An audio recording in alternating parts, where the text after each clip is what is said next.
Good morning, loves. Welcome to Wednesday. It is Wednesday, September 27th. My name is PK. This is Bookeemonsters. And every day of the work week, Monday through Friday, we look at the new releases of each week.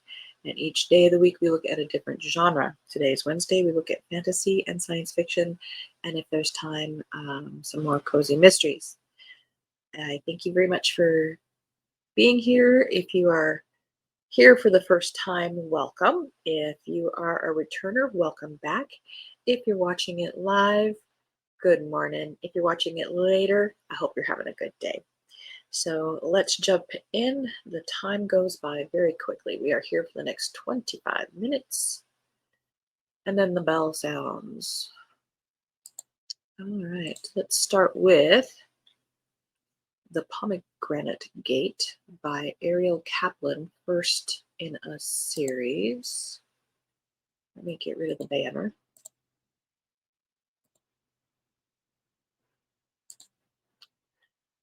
By Ariel Kaplan. The first adventure in the Mirror Realm cycle, a Spanish Inquisition who nobody expects era fantasy trilogy inspired by Jewish folklore with echoes of Naomi Novik and Catherine Arden. It's like they're doing wines with echoes of peach and smoke. Toba Perez can speak, but not shout, sleep, but not dream. She can write with both hands at once in different languages, but she keeps her talents hidden at her grandparents' behest. Naphtali Kresk sees things that aren't real and dreams things that are.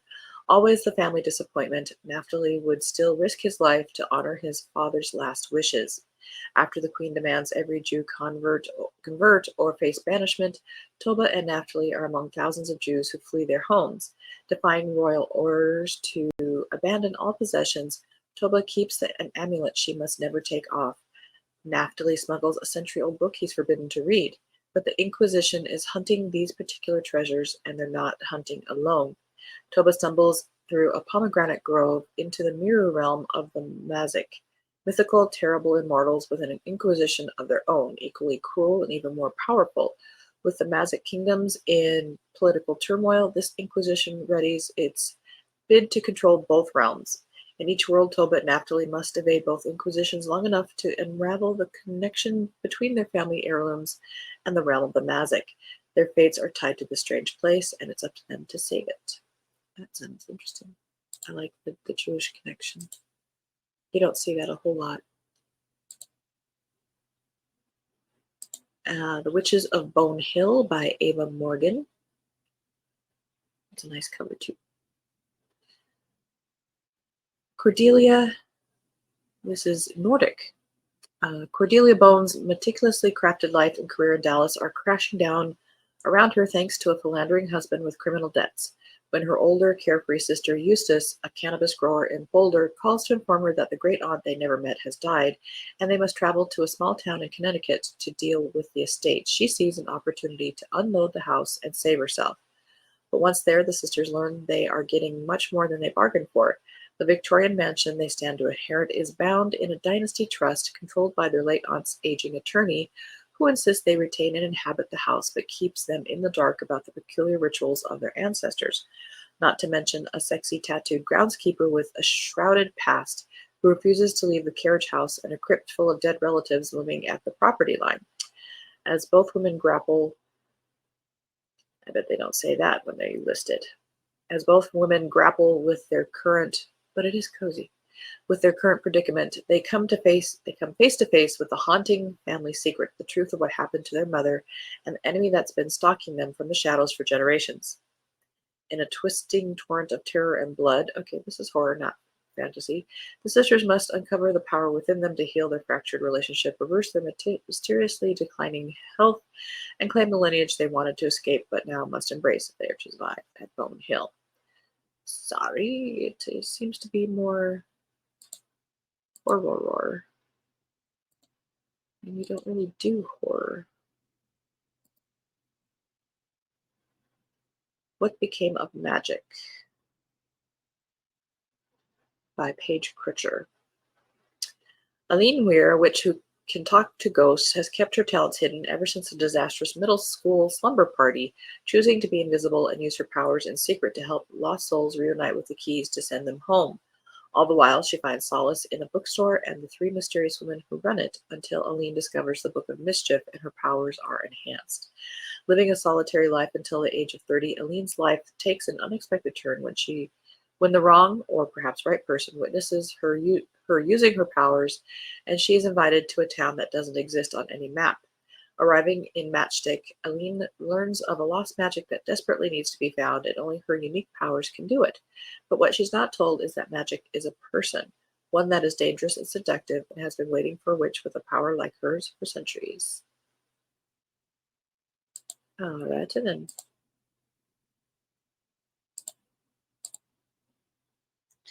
copy is required.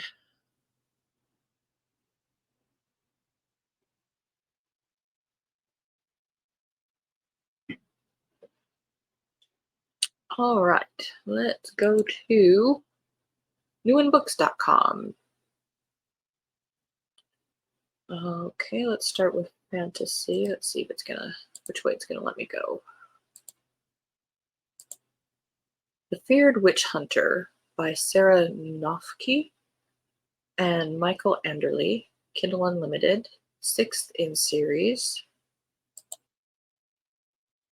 Being a demigod is confusing. Luckily, there's a way that Rose Beaufort can find answers. All she has to do is find the one person who can help her understand who she is. How hard is it to find one guardian angel? Rose is about to find out. I just had a flash that all she needs to do is click her heels 3 times, but it was within you all along, my dear. If she finds her guardian angel, then they'll tell her what being a demigod entails. Meanwhile, the Shadow Walker Coven is up to something sinister. They figured out how to pause time, but only for magicians. What they do when magicians are on pause, well, it's everyone's worst nightmare. Can Rose stop Mephora Pain before she brings down the House of 14 for good?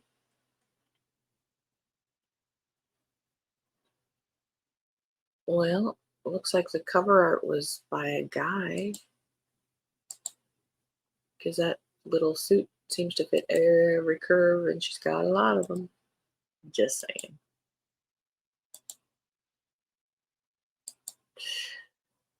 This Will Defend by Martha Carr, first in a new series.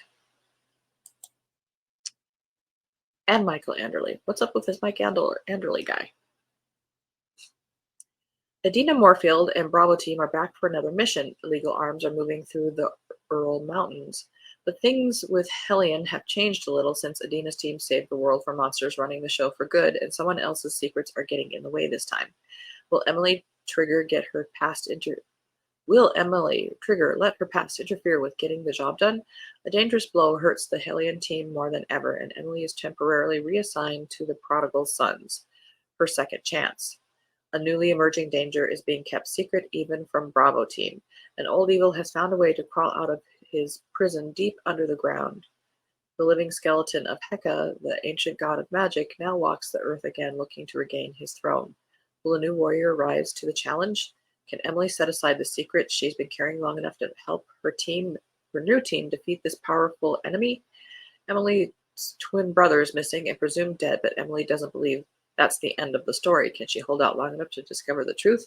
Defeating Heka and his legion of mystical beasts will take everything the Prodigal Sons has got, and maybe even a little help from some familiar faces. I like my fantasy more fantasy.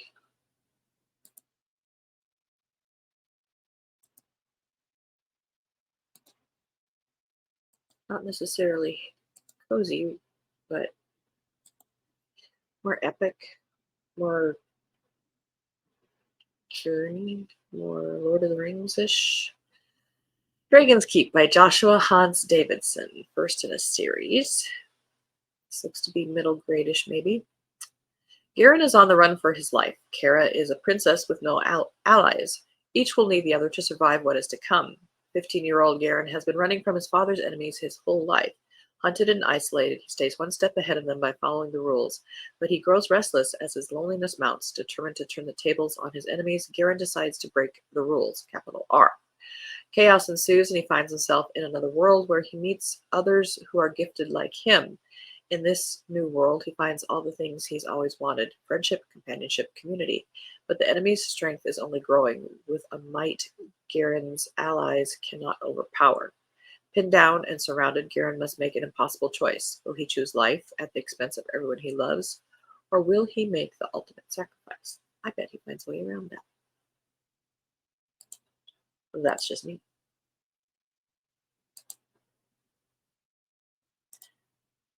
This one's a big name, and I had that one kind of bookmarked to look at. Good morning, Rebecca.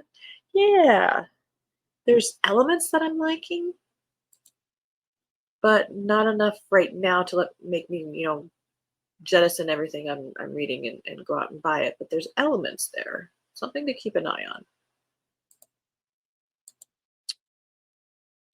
The Fragile Threads of Power by V.E. Schwab, a big name, and I think this is a continuation of her previous series.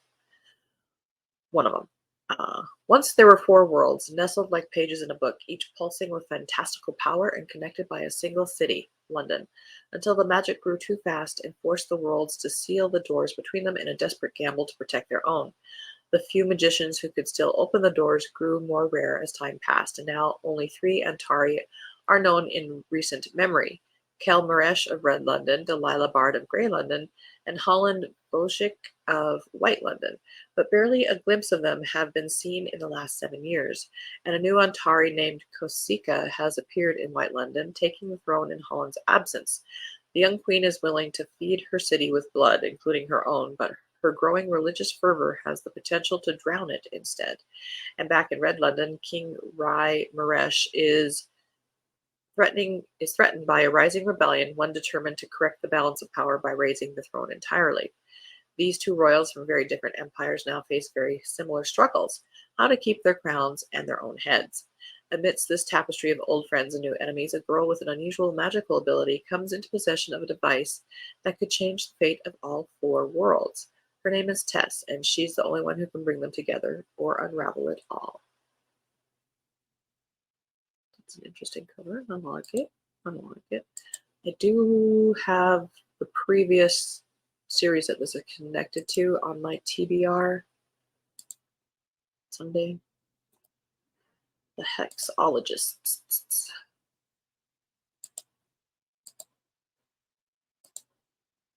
by Josiah Bancroft.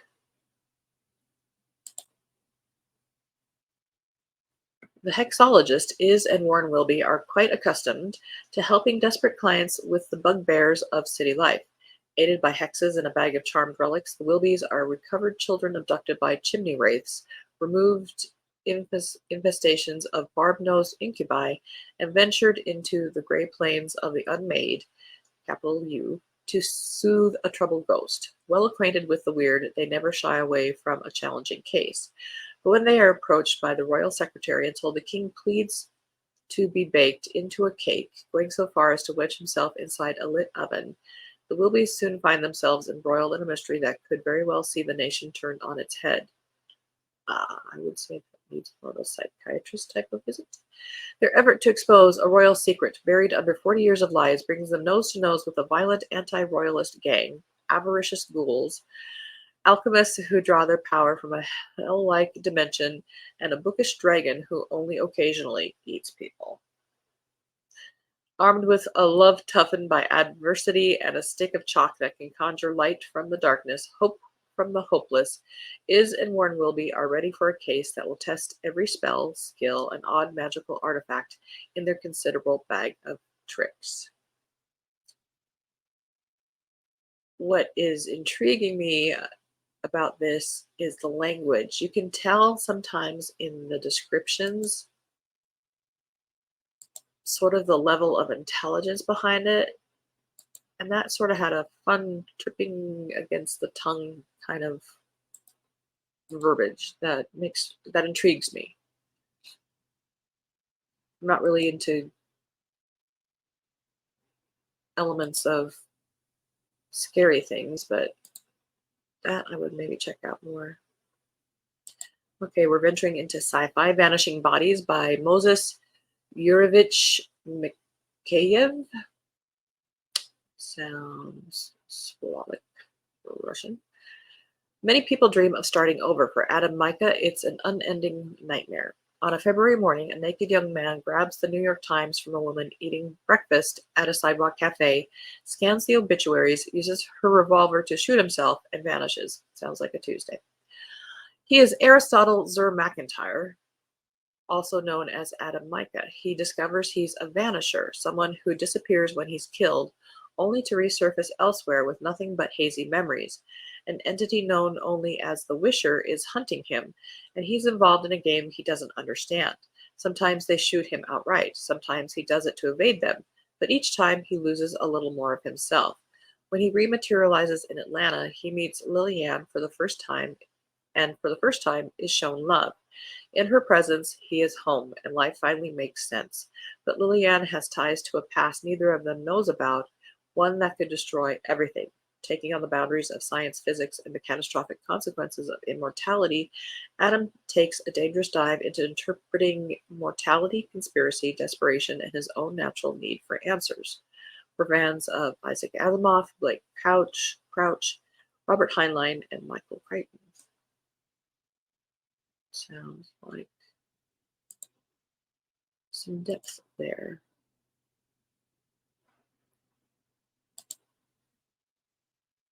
Borrowed Time. I checked this out yesterday, I think.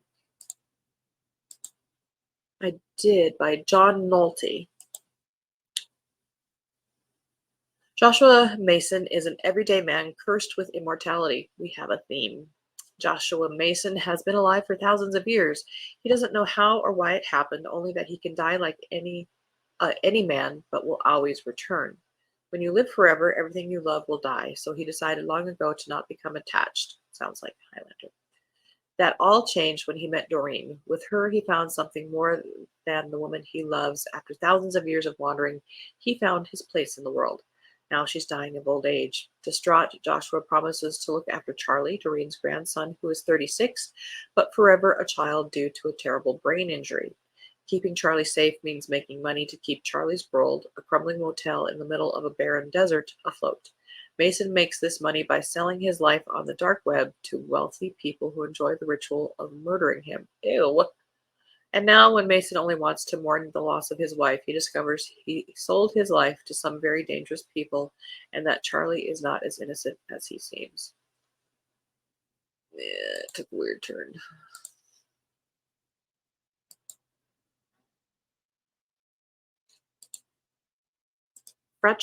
Fractured Dark by Megan E. O'Keefe. Second in series. Sorry, more coffee is required.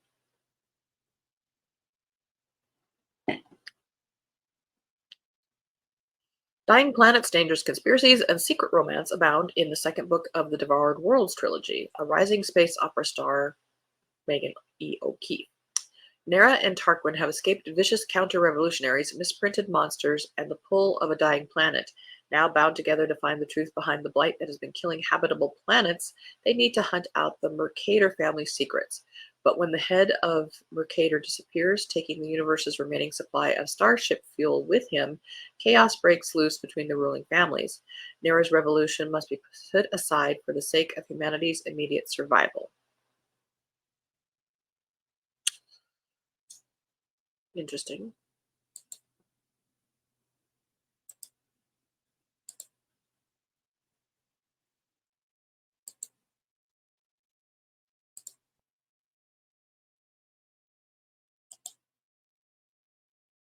The spice must flow. The story of Dune, from cult novels to visionary sci-fi movies.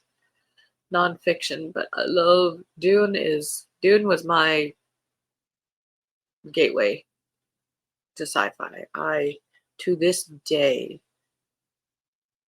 can see in junior high finding that book, what the cover looked like in the junior high library, pulling it from the shelf and just expanding. Let's see. Using original deep access reporting, extensive research, and insightful commentary, The Spice Must Flow brings the true popularity of Dune out into the light for the very first time, with original interviews with the beloved actors and directors behind the films, including blah, blah, blah, blah, blah, blah, blah. Also examines the far reaching influence of Dune on art, music, politics, and most notably its status as the first ecological science fiction story specifically concerned with climate change. Not really. Don't twist it. Uh, but that does sound interesting to me. Under 300 pages. Can you really cover that in under 300 pages? I don't know. Big Book of Cyberpunk.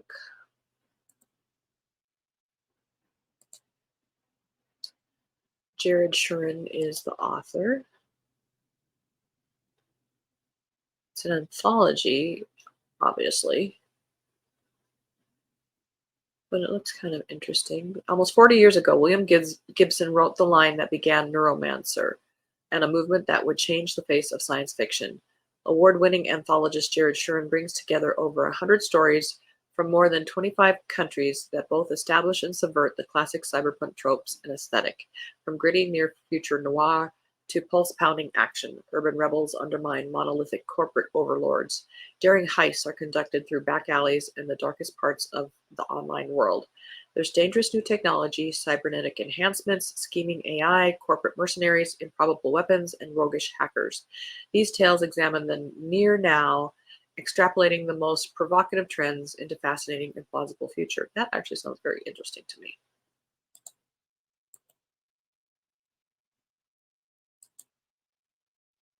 Um, we are running out of time. The Navigating Fox by Christopher Rowe.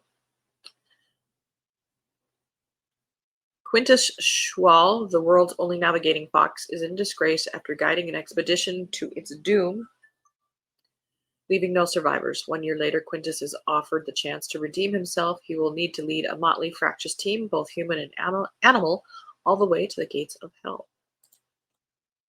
The Siren and the Song and the Spy, young adult, second in series. The Undetectables by Courtney Smith. There is no description there, so that would have to be looked at on your book dealer of choice. The Dark Descent by Kaylin Josephson, also a young adult fantasy. All right. That is all the time we have today. I thank you very much for stopping by. I hope you have a very good Wednesday. Today is my wedding anniversary. Both Steve and I have been so caught up in keeping the business up and running and being shorthanded and stuff. I totally forgot until yesterday. So I have to go grab something, grab a card and stuff. So I got to get going. But it's been 26 years today. It has gone by very quickly. It does not seem like that at all. But again, thank you very much. I hope you have a fabulous Wednesday. And I hope you're reading good books. I do not have any sprints tonight, and I don't believe Sarah does either. So you're on your own. We can do it. We can do this. But again, thank you for stopping by. Hit the like, hit subscribe, tell people about us. We'd love to grow the channel. And as the banner says here, don't be a bookworm, be a bookie monster. Nom nom nom nom. God bless.